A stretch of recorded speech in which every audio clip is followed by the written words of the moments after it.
तो hello guys, welcome है सभी का। तो इस वीडियो में मैं बताने वाला हूँ, अगर आप अभी के टाइम पे पैनिक कर रहे हो ना, तो वो मत करो सबसे पहले तो। और स्ट्रेस ले रहे हो तो बिल्कुल मत लो। तो आज की वीडियो में मैं बस ये बताने वाला हूँ कि अपनी जो पैनिक है उसको कैसे डील करना है आपको। और साथ में एक बंदे का मैसेज भी आया था, मतलब कमेंट आया था कि हेल्प कर दो भाई, अभी तक कुछ नहीं पड़ा है। तो बस आज वही बताने वाला हूँ कि अभी आपको अपना जो बचे हुए दिन हैं उनको कैसे प्लान करना है सारे दिन को। और आज मतलब पहली बार हुआ 12th क्लास में जब मुझे भी थोड़ा स्ट्रेस फील हुआ। और अभी तक मतलब मेरे को ऐसी फीलिंग नहीं आई थी कि मुझे पढ़ना चाहिए, पर आज मुझे कहीं ना कहीं लगा कि यार अब पढ़ लेना चाहिए। अब मतलब बहुत कम टाइम बचा है और मैंने बहुत ज़्यादा दिन वेस्ट कर लिए। तो फिर मुझे यार मतलब जब मैं ये स्ट्रेस हुआ तो मतलब कुछ पढ़ ही नहीं पा रहा था, और साथ में बहुत कन्फ्यूज़न भी हो गया था कि क्या पढूँ क्या नहीं पढूँ। और मतलब अगर आप पैनिक करोगे आपको भी ये सेम फीलिंग होगी, मतलब आपको समझ ही नहीं आएगा आपको क्या पढ़ना है। आपको लगेगा यार मतलब सब कुछ एक ही दिन में कंप्लीट कर दूँ, पर ऐसा तो पॉसिबल नहीं होगा। तो अगर आप पैनिक करोगे तो बस आप अपना टाइम वेस्ट कर रहे हो, और मतलब उसकी वजह से आप पढ़ भी नहीं पाओगे, बस आपका टाइम ही वेस्ट होना है। तो सबसे पहले जो आपको चीज़ करनी है वो मतलब पैनिक मत करो भाई, क्योंकि पैनिक करके कोई फ़ायदा नहीं है। जो बीत गया वो बीत गया, पर अभी से ध्यान देना है। और मतलब अभी से अपना पूरी ताकत लगा के, पूरा जोर लगा के पढ़ाई करनी है।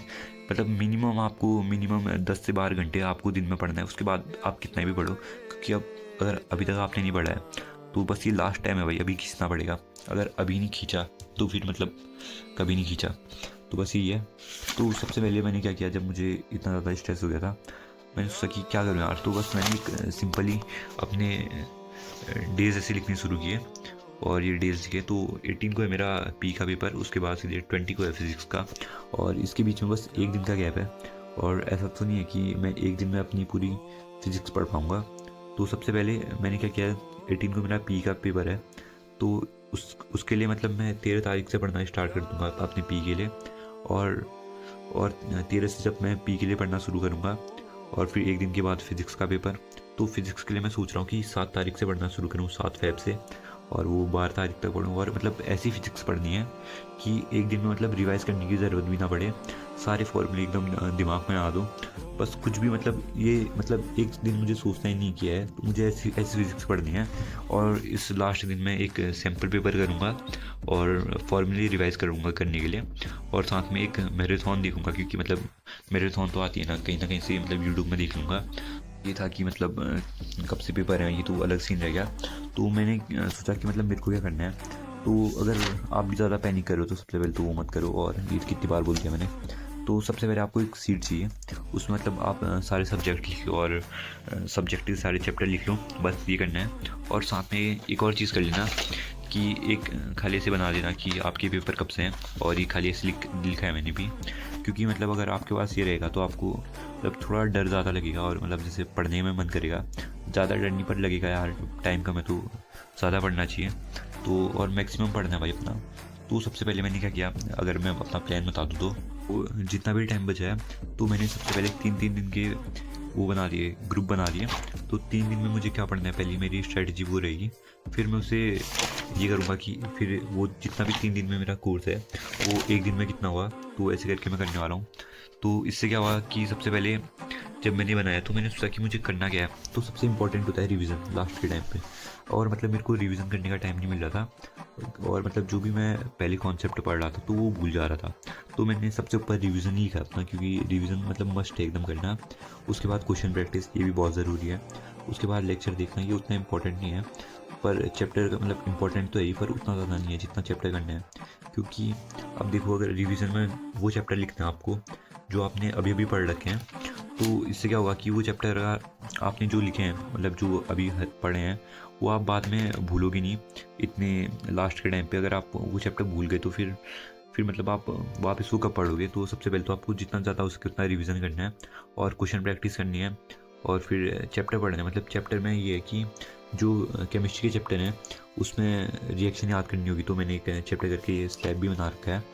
तो जो है कि वो रिवीजन में 3 दिन का है कि मुझे यहाँ पे मैंने बाद में बनाया कि मुझे कंप्लीट फिजिक्स करनी है 3 दिन में रिवाइज, और आईटीएफ करना है, और ये केमिस्ट्री का कुछ पार्ट है ये रिवाइज करना है। फिर क्वेश्चन प्रैक्टिस कितनी करनी है, मैथ्स की पार्ट 1, फिजिक्स की पार्ट 1, और केमिस्ट्री की स्टार्टिंग के 3 चैप्टर, फिर उसके बाद हो गया लेक्चर कितने देखने हैं।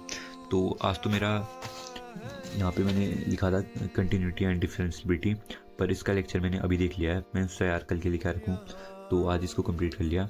और आज मैंने इंग्लिश भी पढ़ी थी, तो यही है। और साथ में फिर ये चैप्टर हैं जो मुझे पढ़ने हैं, मतलब रिएक्शन याद करनी है, केमिस्ट्री के चैप्टर हैं, तो बस यही है। फिर उसके बाद मैंने अपने अगले जो 3 दिन हैं उन्हें प्लान किया, और ये जो 6 दिन है इसमें मतलब मेरा मेजॉरिटी सिलेबस कंप्लीट हो जा रहा है। तो फिर मुझे थोड़ा रिलैक्स फील हुआ कि चलो यार उतना भी मतलब मुश्किल नहीं है। और फिर मतलब जो तीन दिन में मुझे करना था उसे मैंने एक दिन करके डिवाइड किया। और ये कल के चैप्टर हैं जो मुझे कल करने हैं, इसमें जगह नहीं थी तो मैं शॉर्ट में लिखा है आर मतलब रिवीजन है, और क्यू मतलब क्वेश्चन प्रैक्टिस, एल मतलब लेक्चर, और सी मतलब चैप्टर जो पढ़ने हैं वो डिवाइड कर रखे हैं। ये 3 दिन के, उसके बाद 3 दिन के और करूँगा, और ऐसे मतलब मेरा मेजॉरिटी सिलेबस कंप्लीट हो जाएगा। तो आप भी ऐसे ही कर सकते हो, और अपने जो आगे के 6 दिन हैं उन्हें तुम प्लान ही कर लो, क्योंकि इससे मतलब तुम्हें लगेगा कि तुम्हें कितना पढ़ना है और कितना नहीं। और अभी के टाइम पे स्ट्रेस लेके कोई फ़ायदा भी नहीं है, खाली मतलब टाइम वेस्ट है। और इससे मतलब जितने आपके नंबर आएंगे उससे कम आएंगे अगर स्ट्रेस और ये ऐसी टेंशन लोगे तो ये सब कुछ मत करो।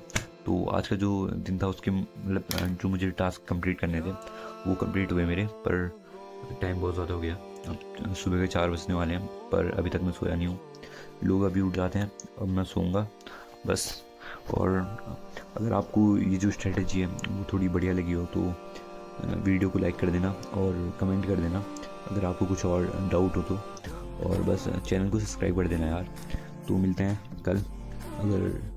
और कल की जो मेरे प्लान है वो तो मैंने दिखाई दिया आपको, तो बस बाय बाय। और फिर यार जल्दी सिलेबस कंप्लीट करके क्वेश्चन प्रैक्टिस सैम्पल पेपर ये सब करते हैं। Bye bye.